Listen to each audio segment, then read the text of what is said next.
Education is a really important element of what we do, and Shelley Costa runs a tremendous program. It's been cited nationally for the curricula. The Westport River Watershed Alliance tries to do education programs with kids starting very young and then when they become older all the way through high school, because it takes a long time to get an appreciation and really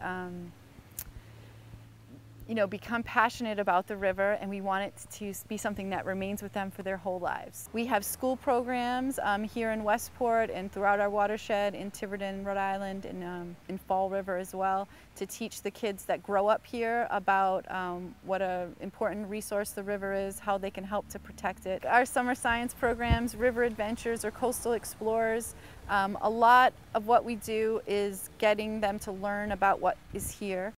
We go in the harbor and catch all different creatures like crabs and fish and shrimp and things.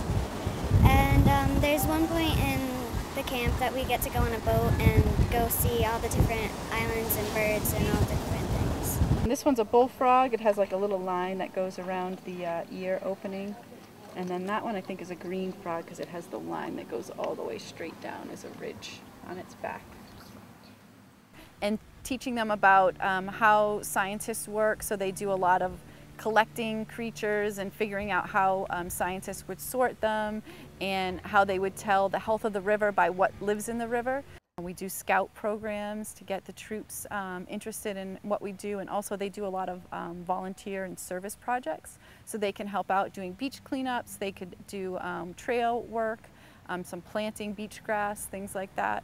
So we have a lot of like a multi-discipline education approach where we try to get people excited and then involved in helping to clean up. We hope to instill within the youth at the schools in Westport and also in the summer camps the value of this watershed, this resource, this river. It's a tremendous value not only environmentally but also economically for their future. So they become stewards of our river, and lots of them go into having environmental careers or go to school for something in the environment. So I think it has a lasting impact on a lot of the kids that are here.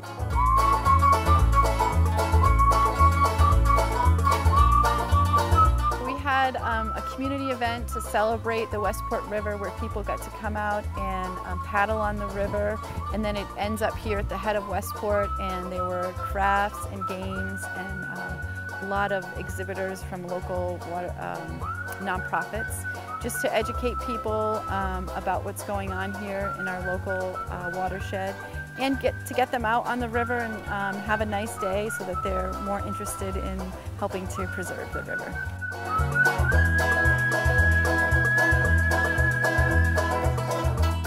We are able to collect so much information about the Westport River is because we have a group of dedicated volunteers that help us with our water quality monitoring.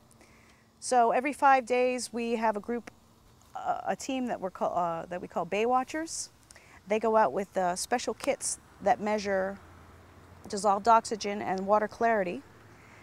We combine their data with data that we collect from taking actual water samples, and all this information is put together to determine water quality conditions in the river. That means, is it suitable for what you want to use it for? Can I swim in it? Can I shellfish in it? That eelgrass is very important. See all the water bugs on there coming over? And lots of baby fish are growing in the eelgrass because that protects them, keeps them safe. I love volunteering for the watershed because I used to be a teacher in New Jersey, and when we retired and moved up here, I really missed teaching.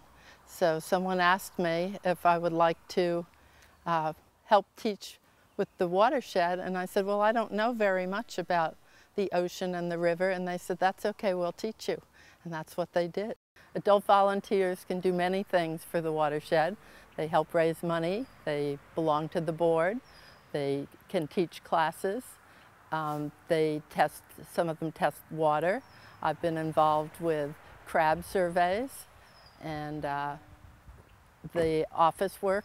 Office always needs help with river news and the website, and just collating, sending fundraiser letters out. We have a big gala in August, and people help with getting auction items and selling tickets. So there's very much to do for the watershed, and we could certainly use your help. Here's another kind of oh, those are wild roses. So there's a lot you can come down here and pick when you're down at the river. We're grateful for our volunteers, but not everybody has time to volunteer. And if you're not able to come and help us out, there are a lot of things that you can do at home every day to help keep the Westport River clean. Kids can help the river, help maintain the health of the river by letting their parents know when they're putting stuff down the sink that shouldn't be put in. Choose not to fertilize your lawn. Lawn fertilizer is nitrogen. When you put it on your yard, it goes into the river. Another thing that you can do that's very helpful for keeping water clean is picking up after your pets. Reminding their parents to conserve water. Always maintain your septic system. Here locally we have a regulation that it's pumped out every 2 to 3 years. That's a great opportunity to find out if it's working and functioning properly. Everything we do has some impact on the environment and on our watershed and eventually the river. Because a watershed isn't just the water, it also has to do with the plants that are in the area, the soils that we have, and all of those things affect how the water drains and how clean it's going to be when it gets into the river. So it's really all connected. You have to think about all the systems together and how they work and how they benefit each other, and how it could help us to help keep the water clean. I often tell kids, my kids, think about what it was like before Europeans settled in this area. You can read accounts of the fish and the shellfish that were so abundant.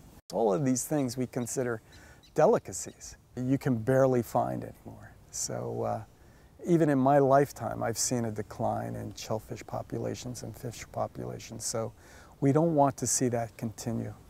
And that's things that kids can learn about, remind their parents about, and react to in the future to maintain the health and integrity of this watershed and this river.